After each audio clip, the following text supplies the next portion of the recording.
What happens when a beloved television star sits down for what should be a friendly chat and ends up facing the most disrespectful interrogation of his career? It only took one comment, just 27 seconds into the conversation, for Denise Welch to turn a simple interview into an absolute nightmare that would end with security escorting someone off the set. Nicholas Ralph walked onto the Loose Women set that afternoon with a smile on his face, ready to talk about his hit show and connect with the audience. The actor, known for his warmth and down-to-earth personality, had no idea what was waiting for him. Denise Welch sat at the panel alongside Ruth Langsford, Janet Street Porter, and Kay Adams. And from the very first moment Nicholas took his seat, something felt different. "So Nicholas," Denise began, barely letting him settle into his chair, "you've been getting quite a lot of attention lately, haven't you? Must be nice to finally be relevant." The studio audience went quiet.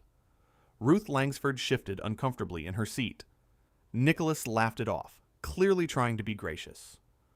"Well, I'm just grateful for the opportunities I've had," Nicholas replied, his voice calm and polite. "The show has been amazing, and the fans have been so supportive."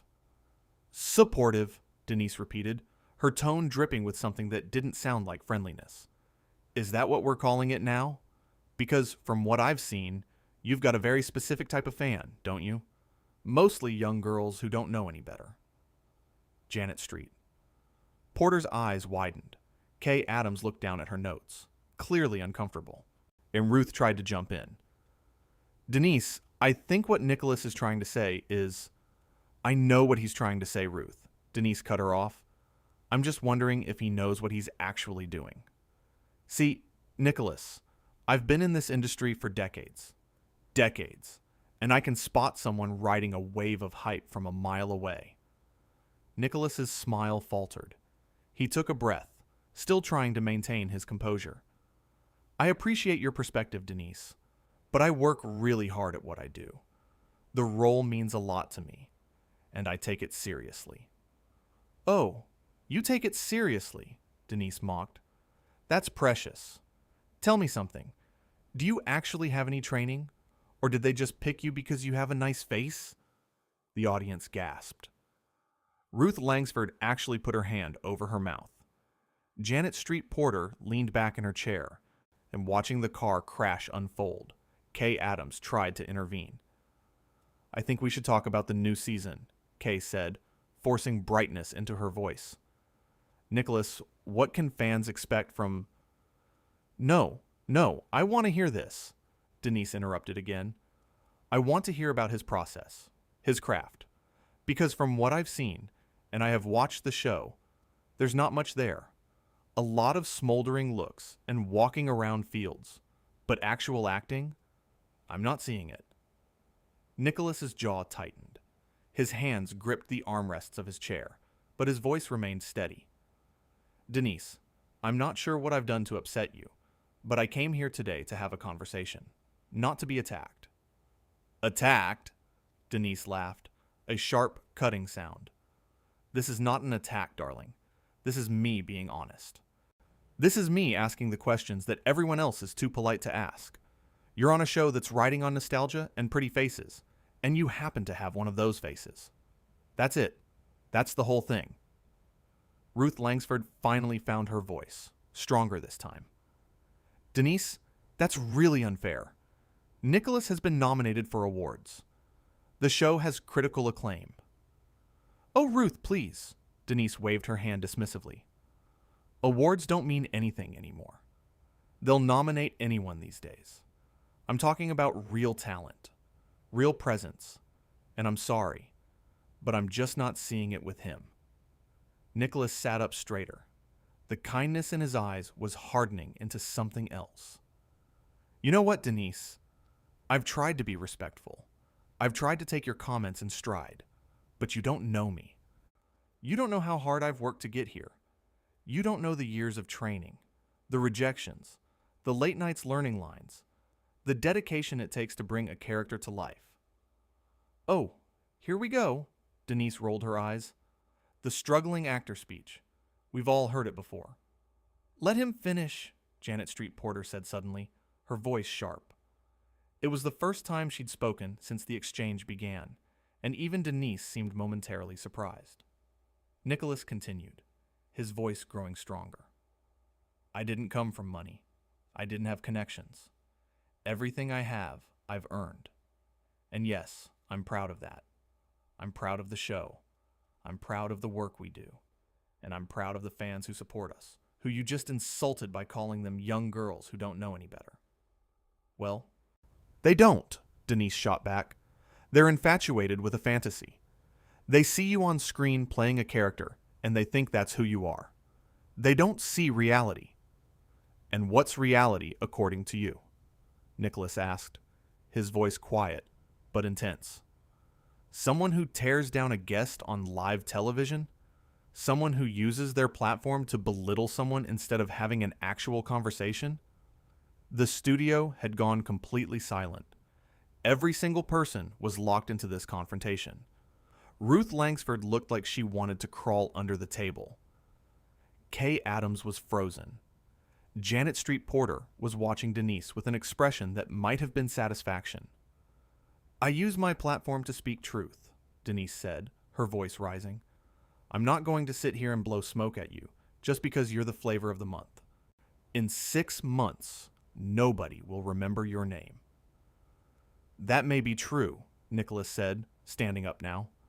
But at least when people do remember my name, they'll remember someone who treated others with respect. Someone who didn't need to put others down to feel important.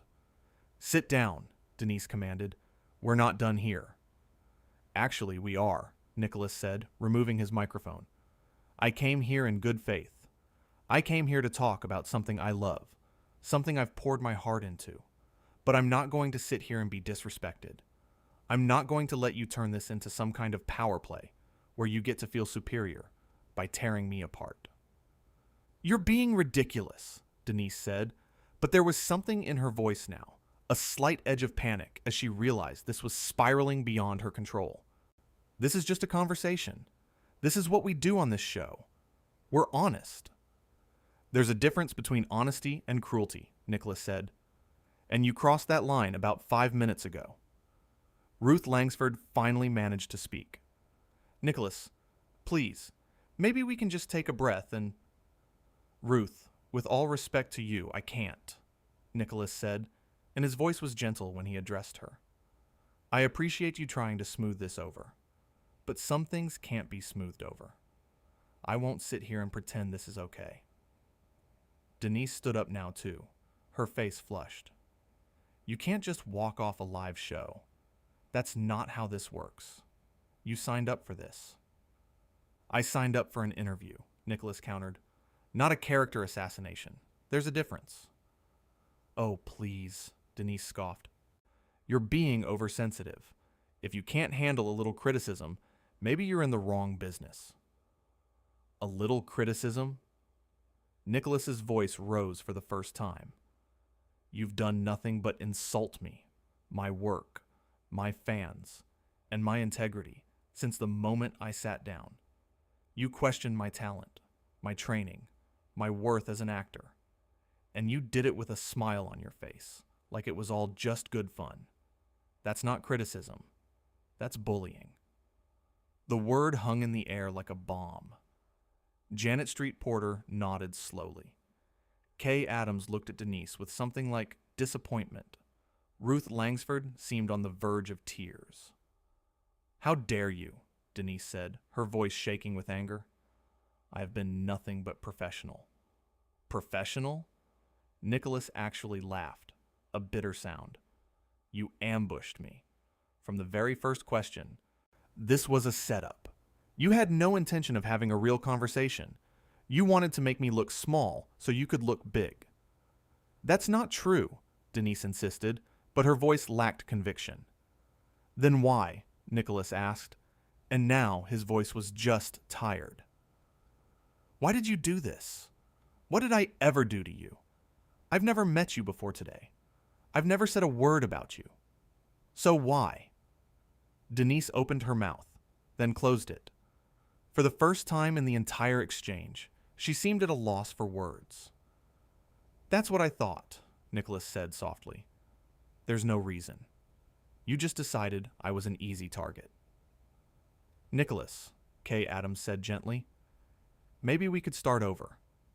Talk about the show properly. Nicholas shook his head.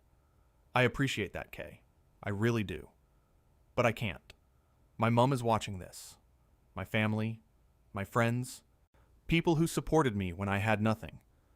And I can't sit here and let them watch me be treated like this and do nothing about it. I have to stand up for myself. This is absurd, Denise said, trying to regain control of the situation. You're making a mountain out of a molehill. I ask tough questions. That's what I do. If you can't handle it, that's on you. Tough questions, Nicholas repeated. You didn't ask me a single real question. You made statements, accusations. You told me I wasn't talented, that I was only hired for my looks, that my fans were foolish, that I'd be forgotten. Those aren't questions, Denise. That's you projecting whatever issues you have onto someone you don't even know. Janet Street Porter spoke up again. He's got a point, Denise. Denise whipped around to face her. Excuse me? I said he's got a point, Janet repeated, her voice matter-of-fact. I've been sitting here listening, and honestly, you've been out of line from the start. The lad came on to talk about his show, and you've done nothing but have a go at him. I'm doing my job, Denise said through gritted teeth. Your job is to interview guests, not interrogate them, Ruth Langsford said quietly, and everyone turned to look at her. Ruth, usually the peacemaker, looked genuinely upset. Nicholas is right. This wasn't fair. Denise looked around at her fellow panelists, her face reddening. I can't believe you're all turning on me right now.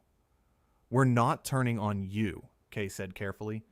We're just saying that maybe this got out of hand. Out of hand? Denise's voice was getting louder. He's the one throwing a tantrum and walking off the show, and I'm the bad guy? Yes, Nicholas said simply, because you started this. Every single step of the way, you escalated. You chose cruelty over curiosity. You chose mockery over meaningful conversation. And now you're angry because I'm not just sitting here taking it. I've had enough of this, Denise said, crossing her arms. Either sit back down or leave, but stop making a scene. I'm making a scene? Nicholas said, incredulous. You've been making a scene since I walked out here. The difference is, my scene is me standing up for myself. Your scene is you tearing someone down for no reason. A producer's voice crackled in someone's earpiece. Ruth touched her ear, listening, then looked up. They're saying we need to go to commercial. No, Denise said firmly. We're not going to commercial. We're going to finish this conversation. There's nothing left to say, Nicholas said. I'm leaving. I'm walking out of here with my dignity intact, which is more than I can say for this show right now. He turned to go, and Denise's voice rang out across the studio.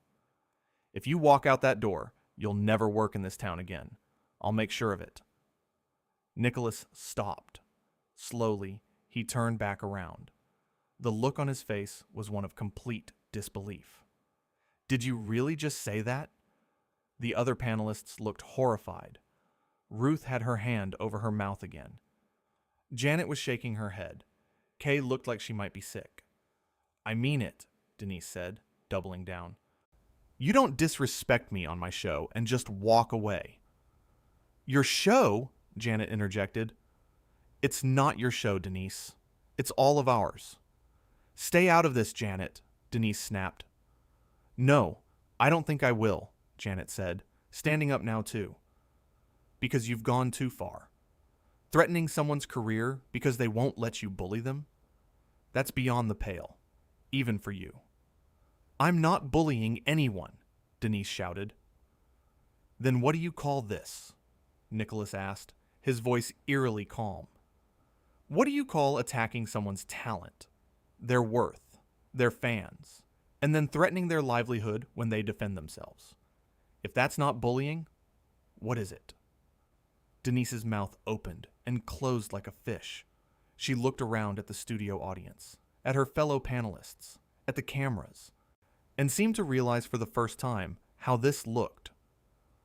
"I was just trying to have a real conversation," she said, but the fire had gone out of her voice. "No, you weren't," Nicholas said sadly. "And that's the tragedy of all this. We could have had a real conversation. I would have loved to talk about the show, about the character, about the craft of acting, about anything meaningful, but you didn't want that. You wanted a villain, and you decided it was going to be me." "That's not—" "It is," Nicholas interrupted gently. "And the sad thing is, I don't even think you see it. I don't think you understand what you've done here." He picked up his jacket from the back of the chair. "I hope you figure it out someday. I really do. Because this," he gestured at the whole scene, "this isn't who you have to be." He walked toward the exit. A producer tried to stop him, but Nicholas just shook his head. "I'm done. I'm not coming back." "You can't just leave," the producer said, panicked. "Watch me," Nicholas replied. Denise found her voice one more time. "You're making the biggest mistake of your career." Nicholas paused at the door, looked back one final time. "No, Denise. Coming here today might have been a mistake. But leaving? This is the smartest thing I've done all day." And with that, he walked out. The studio erupted.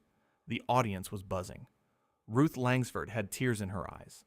Janet Street Porter was staring at Denise with an expression of pure disgust.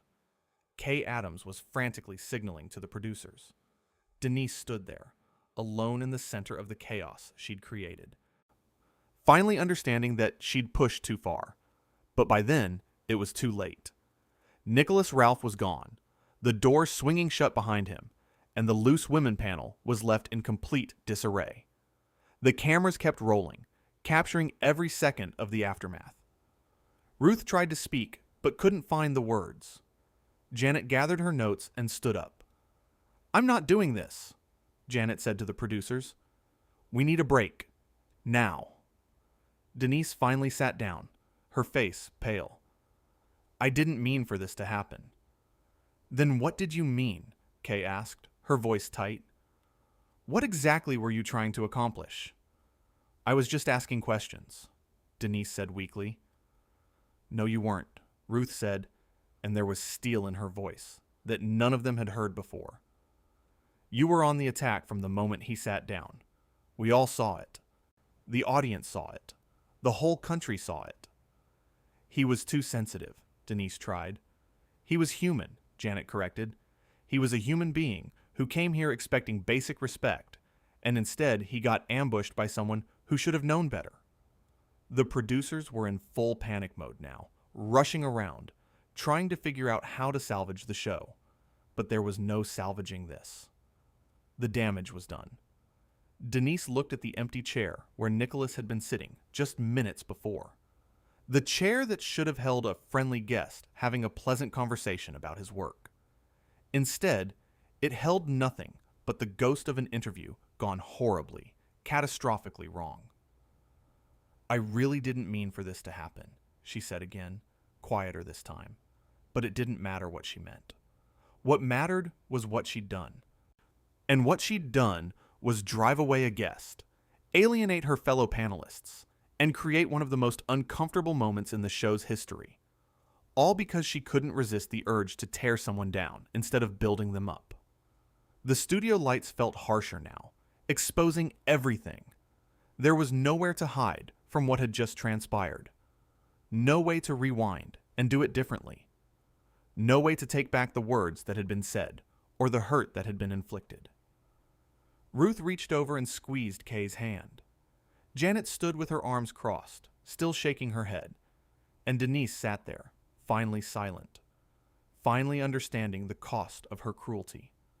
The producers called for a commercial break, and as the cameras finally cut away, the full weight of the disaster settled over everyone like a heavy fog. This wasn't just a bad interview. This wasn't just a difficult moment. This was a complete breakdown of what the show was supposed to be about. And at the center of it all sat Denise Welch, surrounded by colleagues who were looking at her like they'd never really seen her before, wondering how someone could be so cruel to someone who'd done nothing to deserve it. Nicholas Ralph was somewhere outside the studio now, probably on his way home, relieved to be away from the hostility, but carrying the sting of the encounter with him. He'd stood his ground. He'd defended himself and his work and his fans. He'd refused to be diminished. And back in the studio, the people he'd left behind were dealing with the wreckage, trying to understand how a simple interview had turned into something so ugly, so unnecessary, so completely avoidable. Denise finally looked up at her fellow panelists, searching for something. Understanding, maybe. Forgiveness. Solidarity. But what she found in their eyes was disappointment, confusion, and something that looked a lot like betrayal. "I think we need to talk," Ruth said quietly. "Yes," Kay agreed. "We really do." Janet just nodded, her expression grim. And as the commercial break continued, as the audience sat in shocked silence, as the crew whispered among themselves about what they'd just witnessed, one thing became crystal clear to everyone in that studio. This wasn't just about a guest walking off a show. This was about respect, dignity, and the line between honest questioning and outright attack. This was about what happens when someone mistakes cruelty for courage, when someone confuses being provocative with being insightful. Nicholas Ralph had walked away from Loose Women that day, but he'd walked away with his head held high, his integrity intact, and the respect of everyone who'd watched him refuse to be anyone's punching bag. The same could not be said for the person who'd driven him away. And as the seconds ticked down to when they'd have to go back on air, as everyone tried to figure out how to move forward from this moment, the empty chair remained, a symbol of an opportunity lost, a conversation that never happened, and a lesson learned far too late about the power of words and the importance of treating people with basic human decency.